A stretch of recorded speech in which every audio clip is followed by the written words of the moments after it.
related to doping, and then we'll go on to mobility and then generation recombination. Okay, so that's the sequence of lectures that we'll have. All right, so last lecture we were talking about that if you add a certain number of donor atoms, and at room temperature they may all be ionized, and therefore N0 is equal to Nd here, N0 by Nd. And as you lower the temperature, then what happens is they remain ionized, but then after a certain limit, then donor freeze out occurs. Freeze out means increasingly more and more donors become neutral. They are no longer ionized, and as a result of which, you can see here the electron density starts dropping here. And we said that one can show through the equations that we've already seen that the electron density in this region here, electron density is dropping exponentially with temperature. So electron density, we can express it in this particular form here. N0 is square root NC Nd by 2, exponent EC minus Ed by 2 kT here. So that's the model that one can develop for this particular region here. So note that electron density is dropping with temperature, and therefore you would expect also that conductivity, or if you take a bar of n-type semiconductor, the resistance would also increase then, because the electron density is dropping, so the resistance would increase.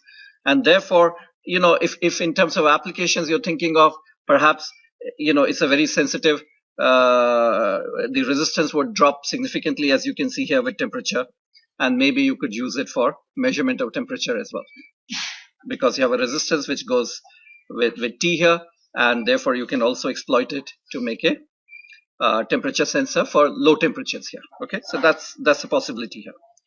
All right, now as N0 is dropping, one would expect that the position of Fermi energy would also change with respect to the conduction band here, and so let's quickly look at that. So note that normally when electron density is decreasing, we have an expression which tells us that the less the electron density, the further away EF is from EC, right? But in this case, the electron density is dropping because of temperature. And if you recall, this is the expression that you use to find out where the Fermi energy is with respect to EC, given a certain value of N0 here. So now note that N0 is dropping because of temperature itself. So I can write here EF minus EC is minus KT ln NC by N0. So there are two factors. We know that N0 is dropping. N0 is dropping here. But then we know that temperature is what causes the drop here. Okay, temperature is what is actually causing a reduction in temperature is what is causing the drop in N0 here. So although this particular factor increases as you go down to a lower and low temperature, but note that the first factor is T here, and thus dropping. So if we were to plot it again using the equations that we have, note that we've already given you the expression for N0, how N0 drops here. And therefore, if we look at how the Fermi energy changes, we see this kind of a behavior here. Fermi energy, note that it starts off somewhere deeper in the energy gap. As you lower the temperature, the Fermi energy gets closer and closer to the conduction band here. The Fermi energy is moving up. Why is it moving up? Well, what are we saying? As you lower the temperature, the more and more donors are getting neutral, right? Neutral means what? More and more donors are getting occupied by electrons. Now, occupancy of a ED depends on what? Depends on where the Fermi energy is. As Fermi energy gets closer and closer to ED, the occupancy of the donor level increases here. So that's what is happening here. The occupancy EF, it gets closer and closer, and eventually EF will merge with ED. And when it merges with ED, how many donors are ionized? Well, if you ignore that half factor, roughly what is the definition of Fermi energy? Where the probability of occupation is half, roughly. If you ignore the degeneracy factor and all that for a moment. So when EF becomes equal to ED, then you know half the donors are ionized and half are occupied. Then what happens is you can see here, this is the donor level here. So my reference is conduction band energy, which is 0. I've drawn a donor level here, which is minus 54 milli-electron volt. And so what happens is, as you lower the temperature, Fermi energy is increasing almost linearly here, KT, because initially the effect of N0 is not that high, so it increases here. And then eventually becomes equal to ED. So EF becomes coincides with ED, and then goes over ED, and then eventually at very, very low temperatures, it comes and saturates at ED. In the middle of EC and ED. So in the middle of EC and ED, that's where the Fermi energy goes and sits there at 0 degree Kelvin. So that's the movement of Fermi energy here. Okay. So again, we know how N0 drops, and therefore the position of Fermi energy is simply from this particular expression here. So, okay. So I was just telling you, illustrating to you how Fermi energy moves as you lower the temperature here. Lower and lower means it moves up, coincides with it, eventually goes into the middle of the gap here between EC and ED. All right, these are some things that you can get from the equations that we already have. Okay, so let's come back quickly. Whatever we have discussed for N-type, similar discussion holds for P-type. So P-type, of course, EF is closer to EV here. And if you add a P-type dopant, let's say a boron, then you get a level due to boron here, which we call as an acceptor level here. Boron is an acceptor. A boron is 44 milli-electron volt away from the valence band here. And as usual, if you want to know what is how many acceptor atoms are ionized, in this case, the acceptor atom accepts an electron from the valence band and becomes negatively charged.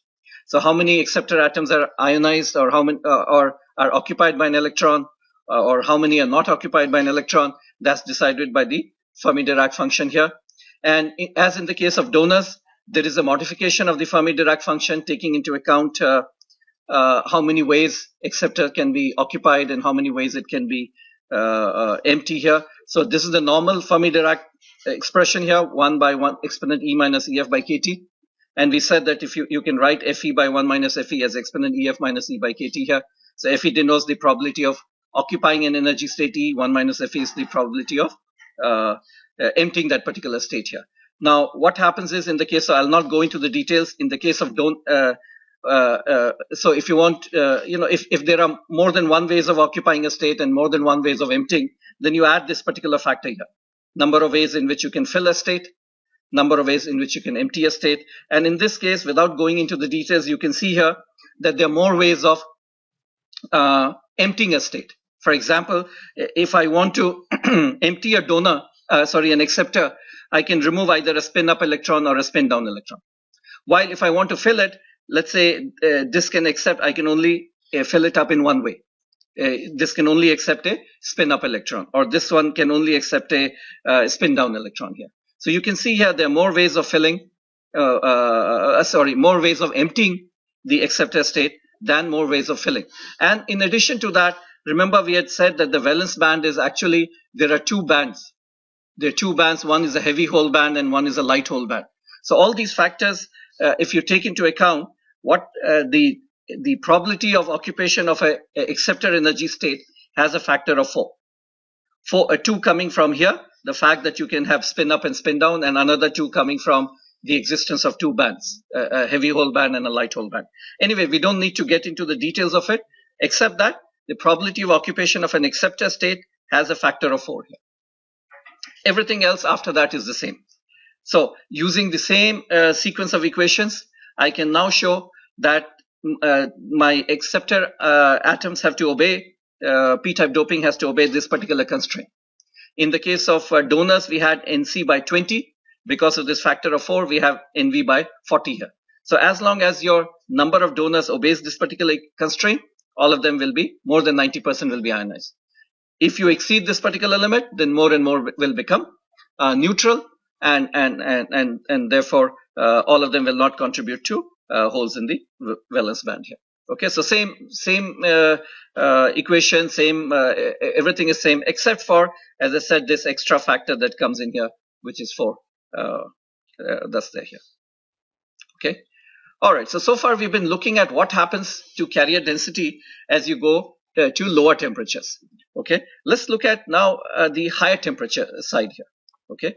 So far, and we've also been so far saying that if I add a donor atom, then the number of electrons in my system is going to be N0 is going to be Nd plus.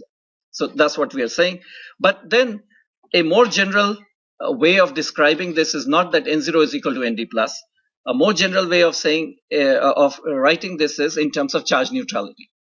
When you, semiconductor before you add a donor atom was neutral. if I take any particular region of a semiconductor is neutral, when you add a donor atom, it remains neutral.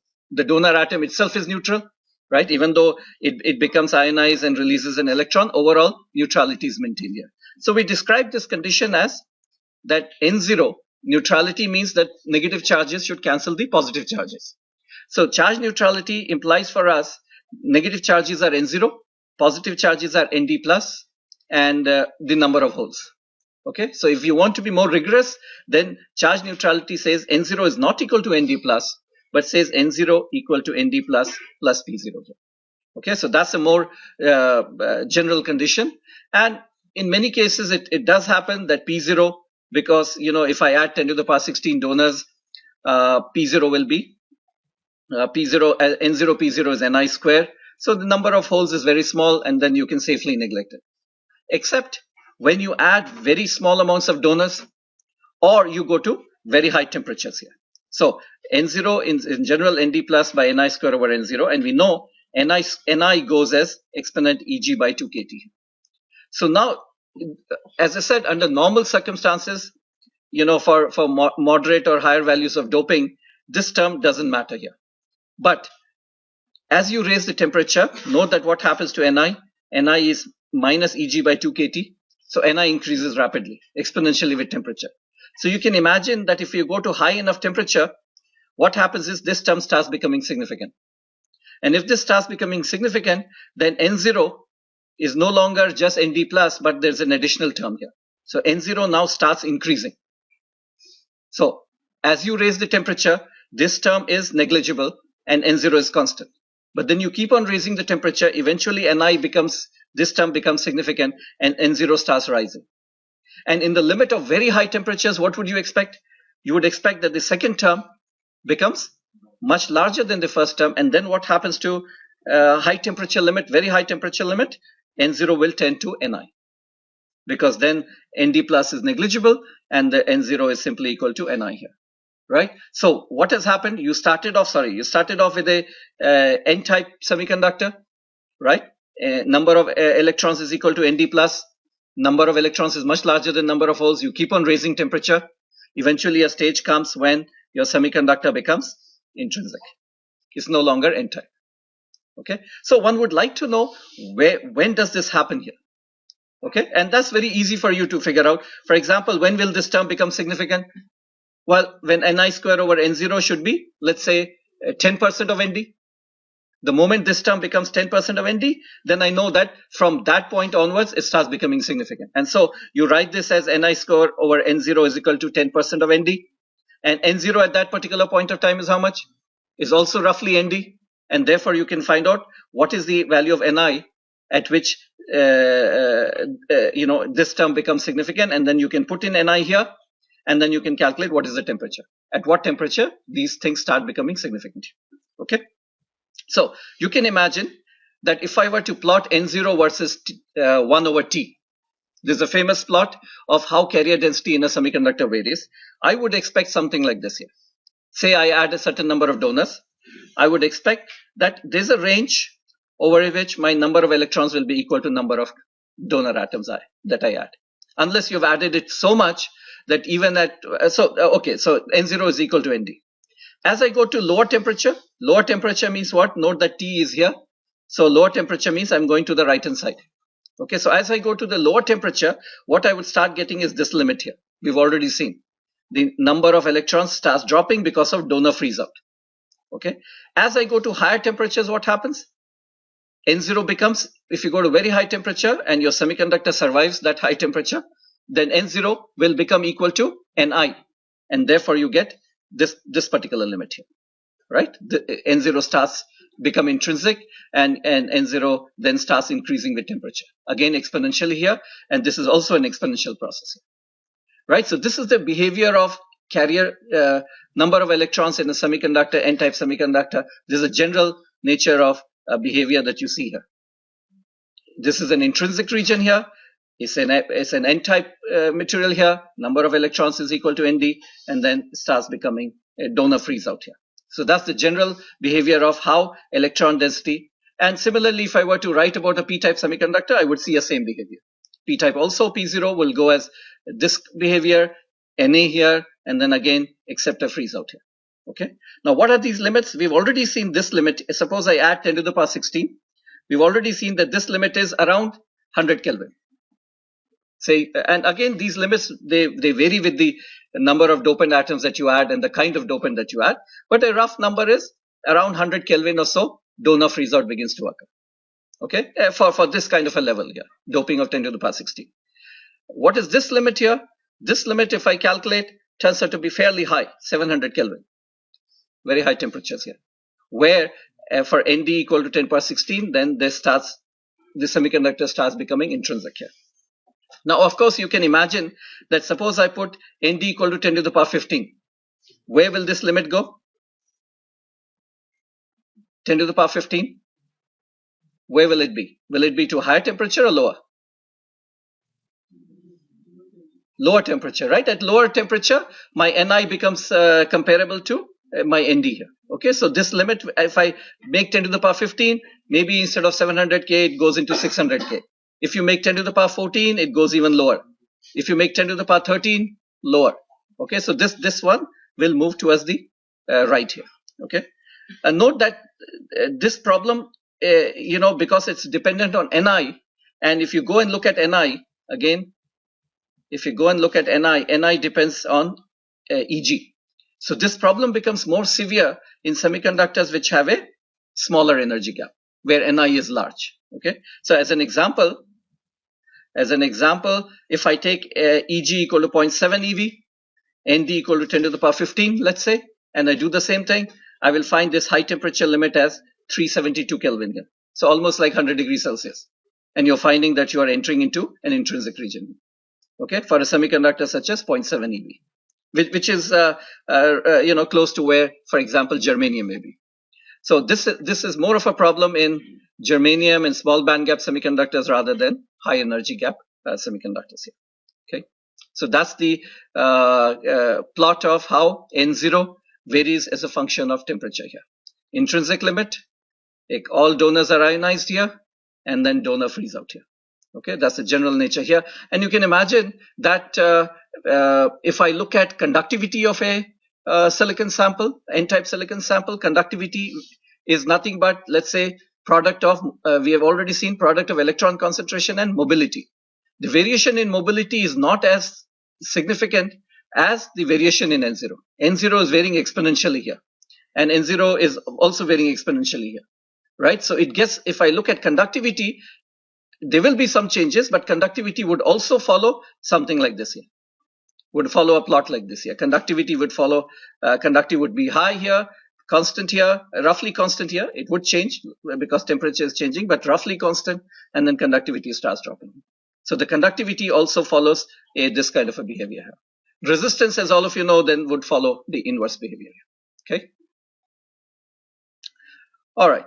One more thing before we leave this particular discussion, which is where I just wanted to introduce, you'll hear these concepts also, degenerate and non-degenerate semiconductors here. Okay.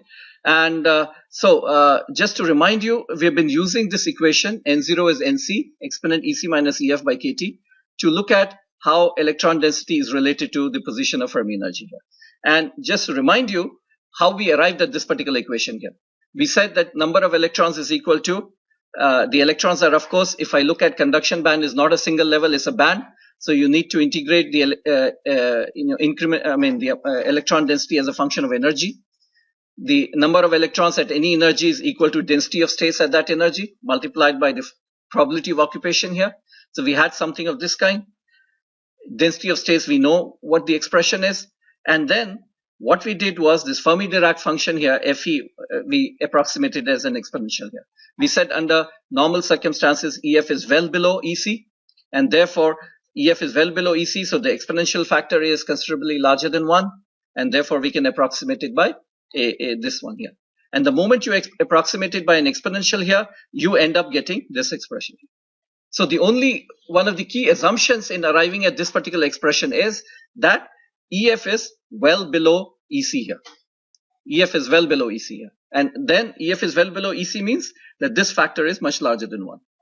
And therefore this expression is valid. So whenever that is true, Whenever EF is well below EC, we call such a semiconductor as non-degenerate semiconductor. Now, the moment EF starts getting closer and closer to EC, this particular assumption starts to break down. I can't now approximate it by a simple exponential. Then I have to go back to the full integral here. Okay, so I have to go back to the full integral here and then evaluate how electron density is related to Fermi energy here. Okay, so a rough rule is if EF is below EC by about 3 kT, 3 kT, so you can even take 2 kT, depending on how much accuracy you're looking for. So 2 kT or 3 kT, we call such a semiconductor as non-degenerate.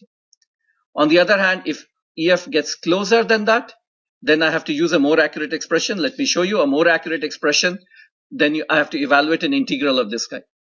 So all that one has done is taken this expression, plugged it here in density of states, taken the full-blown expression for Fermi-Dirac, and then use some normalization here like E minus EC by KT, and you get an integral like this.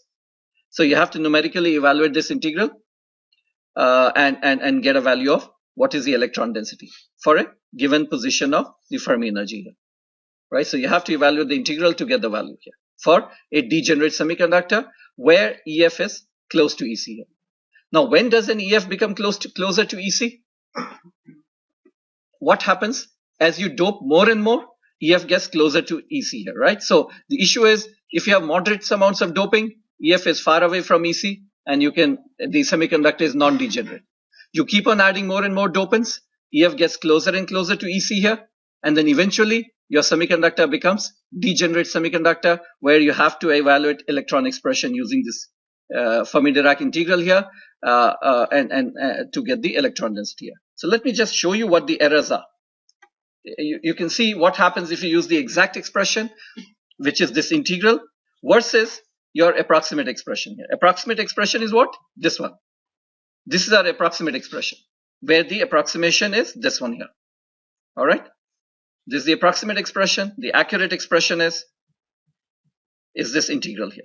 So what I'm showing you is I've taken different positions of Fermi energy with respect to EC, and I'm showing N0E is exact value of N0 and normalized by NC, and N0 is the approximate expression, approximate value of N0 here. So you can see when EC minus EF is 3 kT below, EF is 3 kT below, N0 exact says 0.049, this says 0.05. You know, the errors are very small. When you take minus 2 kT, I mean, EF is 2 kT below, this says 0.129, and this says 0.135. So your approximate expression is doing what? It's sort of overestimating the number of electrons here. You can see here. It overestimates the number of electrons, and the error at this stage is about 5%. So at 2 kT, the error is 5%. And then as you go, EC minus EF is -1. The errors are, I think, if you calculate, maybe more than 10%, 11% or so. Now, this is an interesting situation. What happens if EF becomes equal to EC? It just coincides with EC. Well, our approximate expression says N0 is simply equal to NC, while the exact expression tells us 0.765. Okay. Now, can Fermi energy go inside the conduction band? The answer is yes. So it can go over conduction band also. So in this case, now you can see the errors become larger. The exact expression is saying 1.5, and our approximate expression is predicting 2.7, and then it gets worse and worse. Okay. So if you want to remain under, let's say, 5% error, you should ensure that EF is below EC by 2 kT. So when you use your approximate expressions and you calculate where the EF is, if it's below 2 kT, you know that your approximation is fine. If it's above, if it's closer than 2 kT, then you know, well, maybe I should go ahead and use this integral to evaluate how much electron density is. And yeah. So this is ES minus EF, EC minus EF, EF minus EC. EC minus EF is okay. So it's below. Oh, you're right. EF minus EC. Right? Okay. EC minus EF. So this should be +3. You're right. This should be +3 if EC is here and EF is here. Right. Okay. So this is this expression here. N0 is NC exponent EC minus EF is an exponential here, and this is my exact. Tells you how N0 is changing as a function of the position of Fermi energy with respect to EC. All right. So the concept of degenerate and non-degenerate is that EF should be away from EC by at least 2 kT. Then the semiconductor is non-degenerate. Otherwise, the semiconductor becomes degenerate, and that will happen when you have added too many dopants into your system. Okay. All right. So with that, we close our discussion. And as a rule of thumb, you can see here this number you can take here for silicon. If the doping is less than or equal to 10 to the power 18, the semiconductor would be non-degenerate. More than that, you have to worry about the use of this particular expression. You have to use that integral to evaluate where how much is N0. So 10 to the power 18 for silicon, okay, is the limit. All right. So as I said, with this we close our discussion related to doping and switch to the next important concept, which is mobility. All right. So if you recall, very early on in one of the earlier lectures, we had what is the structure of device analysis. How do we analyze a PN junction or a bipolar or a MOSFET? We said these are the semiconductor equations. In them, we are interested in current voltage. Current voltage can be calculated if you know electron density and its derivative, hole and its derivative, and electric field. And how do you get these things here? You get it from these equations here. Poisson equation, continuity equations, and these current equations here. Now, to use these equations, we require and need to understand doping. We need to understand generation recombination. We need to understand mobility here. So that's what we had been doing, looking at doping, and then we'll look at quickly mobility, and then go on and look at generation recombination. Once we are done with that, then we'll need to understand a little bit about boundary conditions, which are metal semiconductor contact, and then we are ready to analyze the different semiconductor devices. Okay, so let's look at mobility. Very simple model. Again, mobility is a complex concept. Very simple model that I'll build first. And the picture that we have of an electron is as follows here. We said that an electron inside a lattice can be modeled as a free electron, but with an effective mass. Okay, so the effects of lattice to the first degree approximation can be incorporated by saying the electron has an effective mass. Now, this electron is moving around. Why is it moving around like this? Well, then it should just keep on moving. Why this random motion? Scattering. A better word is undergoing scattering, right? So it's undergoing a path like this here. It moves and then gets scattered. It moves and then gets scattered, moves, gets scattered, and in this random manner here. Okay. What is the source of scattering? We'll talk in a minute here. The average velocity is 0. The motion is random. There's no net motion in either direction here. Okay. All right. When we apply an electric field, it's still undergoing this random process here. But now because of the field, it gives a certain direction to the electron movement here, right? So for example, the electron is still moving randomly, but what happens is, normally when you don't apply a field, electron maybe end up at the same place here. When you apply a field, there's a net motion of an electron, average motion of an electron opposite to the direction of the field. And we say now the electron has acquired, besides this thermal velocity, this thermal motion, electron has acquired a net drift opposite to the direction of the field when you apply a field here. Okay, so keep in mind what this drift velocity is. Drift velocity is not the net velocity, or not the at any instant of time. What velocity is your particle moving at any instant of time? It may be moving like this here, or it may be moving like this here, or it may be moving like this here. What drift velocity is? An average. If I take a sufficiently long time, I will find that my electron is drifting opposite to the direction of field at a certain rate. That's the drift velocity. Okay, keep that in mind. So now what we want to do is we want to find out a simple expression for drift velocity and what does it depend on. Okay, all right. So what we'll do is we'll do a very simple model with the following assumptions here. So we'll say the electron is free to move between collisions. Okay, so collisions are instantaneous. Collisions are instantaneous, and the momentum gained from the field is completely lost after each collision. So electron is moving, is free to move, and then it undergoes an instantaneous collision, and the collision completely destroys its momentum. Whatever momentum it had acquired from the field, right? The field would have given it some momentum in its direction. It loses all its momentum. The probability that an electron suffers a collision in time interval dt, in a very small time interval dt, is dt by tau. For those of you who have done a course in probability, whenever probability goes as dt by some constant or dx by constant, you know that this is an exponential probability distribution function. Okay. Anyway, so we'll just see. So these are the assumptions under which we are evaluating our drift velocity. Electrons are free to move between collisions. Collisions are instantaneous. Momentum gained from field is completely lost after collision. Probability that an electron suffers a collision in time interval dt is dt by tau. Okay. All right. We'll see that tau is nothing but mean time between collisions. That's the interpretation. Okay. So I'll show it to you. So let's say let n0 be the number of electrons that start at time t equal to 0. Say I take a bunch of electrons and I release it at time t equal to 0. Okay. Now these electrons will start moving, and increasingly they will start getting scattered. Okay. So suppose I ask the question, nt is the number of electrons that have not suffered a collision till time t. What is the meaning of nt? The number of electrons which have survived collision. So as you take a certain bunch of electrons and release them, some will be unlucky, will immediately suffer collision. Some may be more lucky and survive for a longer time, and it's a random process here, right? So can I say that number of electrons which survive for time t plus delta t will be equal to number of electrons which have survived till time t minus the number of electrons which suffered a collision in the small interval delta t, right?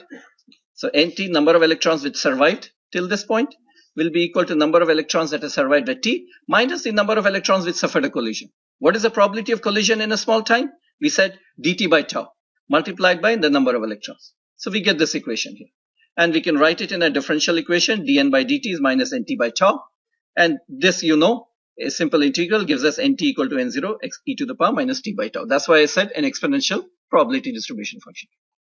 So that's the number of, what is nt? Nt is the number of electrons that have survived till a time t. And you can see here, if you let time t go to infinity, almost all the electrons will suffer a collision. All right, so that is there. So once I have nt here, the number of electrons that suffer a collision in time interval dt will be equal to dnt will be equal to anyway minus nt by tau dt here. I want to find out what is the average time that an electron survives. How do I do that? Average time an electron survives before undergoing a collision. What will that be? That will be the mean time between collisions. Right? So how do I find that out? Average time an electron survives before suffering a collision. So what is this here? dnt is what? What is this dnt that I've written here? Number of electrons that survived till a time t and then suffered a collision. Is that true? They survived till a time t, and then at time t they suffered a collision. Is that dnt? So now how do I find an average? Average would be t. T is the time that they survived multiplied by the number of electrons and average over entire t. That will give me the average here, right? So average collision time, everybody sees, will be equal to average collision time written in this form here will be t dnt t 0 to infinity divided by total here. That will give me average, and you do the integral, it turns out to be tau. So what was the interpretation of tau? You go back here, we said the probability of collision in a certain time is dt by tau. What is tau? Tau is the mean time between collisions, or average collision time. That's what I've shown you under these assumptions here. Okay. So that's the interpretation of this thing here. Mean free path, if tau is the mean time between collision here, the mean distance traveled between two collisions is the thermal velocity with which thermal speed or velocity with which electrons are moving multiplied by tau. So that will give you what is the average distance that an electron travels before getting scattered. Okay, let's calculate drift velocity here. So this is what is happening to my electron here. the drift velocity is an average velocity. Now, can I write this? Don't look at this notation here. Can I write that the velocity at a particular time t will be v will be equal to, let's say, the velocity due to thermal energy plus there's a field, and the field imparts an acceleration qe by m multiplied by t. That's the additional velocity that it acquires due to the field. Now, what we are saying is we are calculating average. So when you average it, average velocity will be equal to average of this part plus average of this part. What is the average of the first part? Velocity is random, right? So this averages to 0. What is the average of this part? qe by m is all constant. What is the average of t? Tau, right? So we end up with a expression that drift velocity is equal to minus qe by m star. M star is effective mass, tau. So we say drift velocity is linearly related to electric field here. And we write this as drift velocity is equal to minus mobility times the electric field here. So drift velocity, we arrive at a concept of mobility. Mobility is what relates the amount of drift velocity an electron acquires for a given value of electric field here. So according to a simple model, drift velocity should keep on increasing. Drift velocity should be linearly related to E. Well, it doesn't say that, because mu is q tau by m. Q, of course, is a constant. M is, of course, is a constant. Is it? M is a constant. How did we arrive at m? How did we get m? From EK diagram. Now, EK diagram, we know that the energy versus K relationship changes. So m may not be a constant. Okay? If it stays at the bottom of the well, maybe it's a constant here. Scattering, now imagine, as you increase the electric field, does the energy of an electron increase? Because note that it has a certain energy due to temperature, but in addition to that, the electric field is imparting energy. So the energy of an electron increases. Now, it may happen as you give it more and more energy. Tau, that you see here, is in general a function of energy also. If the energy is low, tau is constant. But as you give it more and more energy to an electron, the tau may change also. All right, so keep in mind that if you have a very low field here, low fields here, m is a constant, tau is a constant, and mobility is a constant. Low field. But as you give it higher and higher field, both tau may start to change and m may also start to change. And therefore, you will not get a linear relationship between drift velocity and electric field here. But at low field, you get a linear relationship. Almost all semiconductor materials, you plot drift velocity against electric field, you see a linear relationship here. And the slope here then gives us the mobility here. Okay? So the concept of mobility is the relationship between drift velocity and electric field for low values of electric field. And the proportionality constant is the mobility here. Okay? Now, the most important thing is we have already said that talked about the effective mass here. The different semiconductors will have different effective mass. The most important quantity besides effective mass is the scattering here. How does an electron get scattered? Okay, and there are many sources of scattering. Some of them I've listed here. There's something called lattice scattering or phonon scattering here. That's because of the atoms in a lattice are not in the equilibrium position. At any finite temperature, they are away from the equilibrium position and they're vibrating. Okay, so that causes scattering. Impurity scattering. The donor atoms and acceptor atoms that I've added, they scatter electrons here. There's something called surface roughness induced scattering, and there could be grain boundary scattering, and there are other scatterings also. So first, let me give you a very simple picture of these four scattering mechanisms here. All right, so here is a very simple picture, very crude. Don't take it too far, okay, of this lattice scattering. So what are we saying? Lattice scattering. We are saying this is our lattice here, huge lattice here, and these atoms at t equal to 0 are all nicely sitting in their positions, right? But at any finite temperature, what is happening to the atoms? Well, you can see here, this is what is happening, right? Of course, it doesn't go and touch the other one, right? So it's vibrating, okay? It's vibrating. So all these atoms are now vibrating, right? Up, down in some fashion here. So vibrations are there. Now you can imagine if vibrations are there, it's going to affect my electron. right? So a very crude picture again. Let me emphasize the word crude. Here is my electron. Where is it? Here, right? Here is my electron. Starts here, and there's a vibration here, and it gets deflected, right? A vibration is deflecting my electron. Literally, it's very crude picture, but a vibration does deflect an electron. An electron is moving, and there's a lattice vibration, and it causes an electron to go and get deflected in a different direction. Okay, so that's my lattice scattering. All right, we will look at this in more detail here. Impurity scattering. Well, here is my heavy impurity, negatively charged. Here is my electron moving, goes here, right? So it goes here and gets scattered, right? So you can see here, its direction changed. All right, that's negatively charged. Positively charged here. Here is my electron, goes here and gets scattered here. So there is your impurity scattering.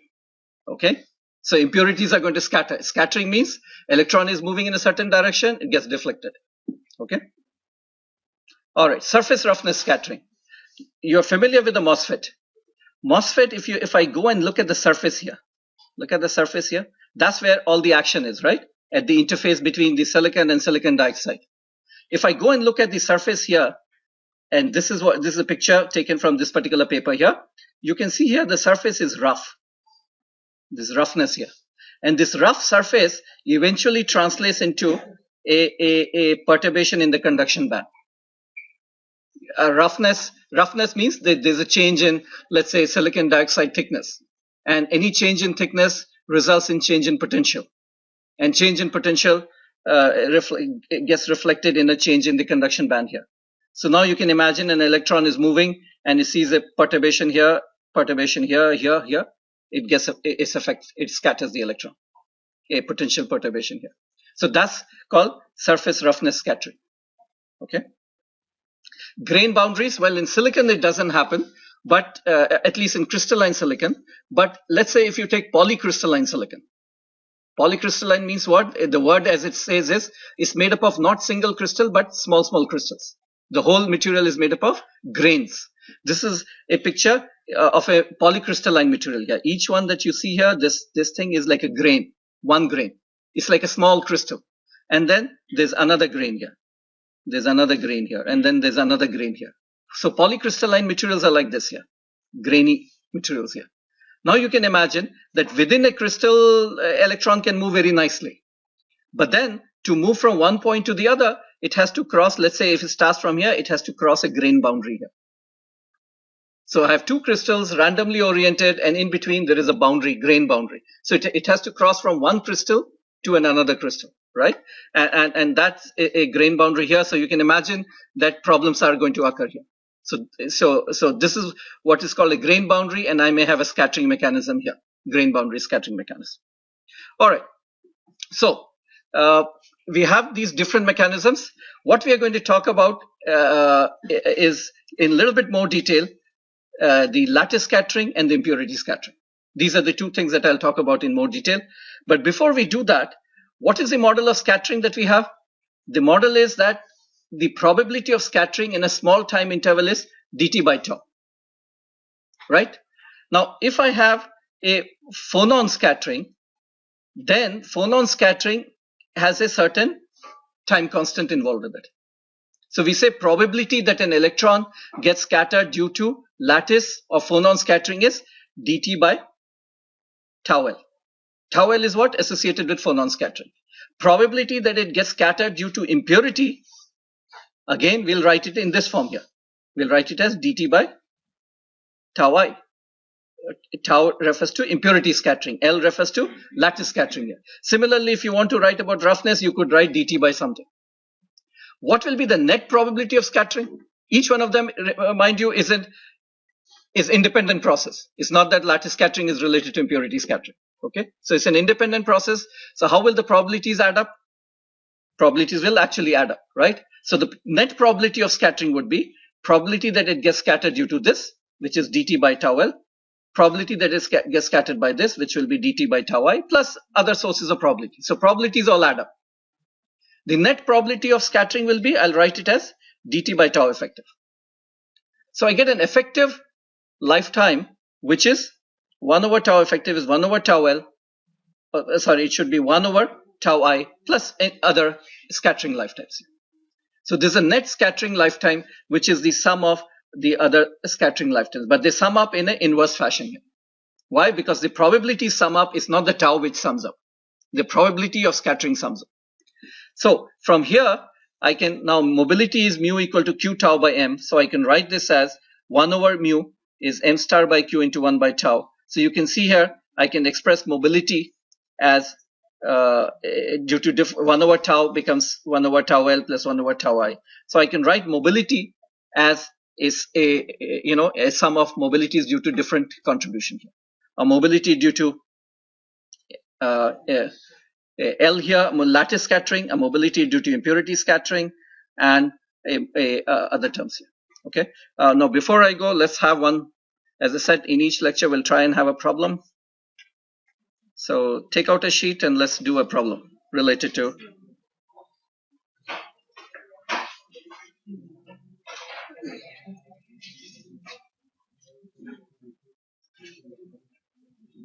All right, so we'll do these in the next lecture, but right. Okay. Mobility in intrinsic silicon is 1500 centimeter square volt per second for electrons and 450 for holes.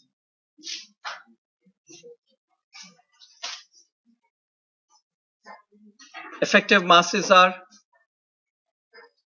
the following. Very simple problem. Determine the scattering lifetimes for electrons and holes.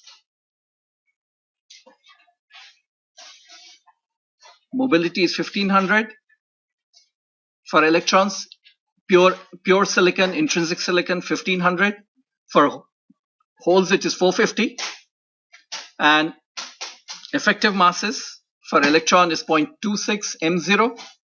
M0 is the rest mass of an electron, and mh is the effective mass of a hole, 0.36 here. So I want you to calculate the scattering lifetime. If you've forgotten the equation that we gave a few minutes ago, this is the equation. Mu equal to q tau by m.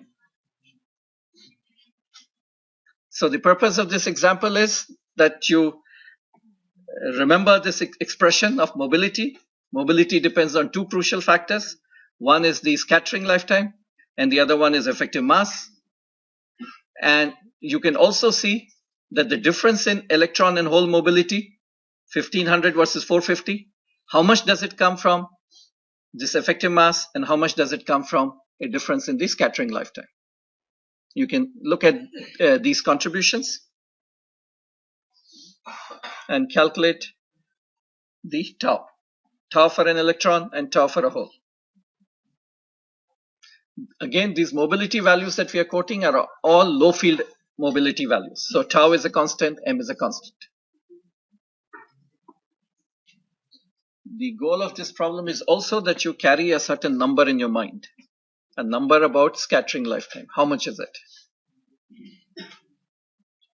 A typical value.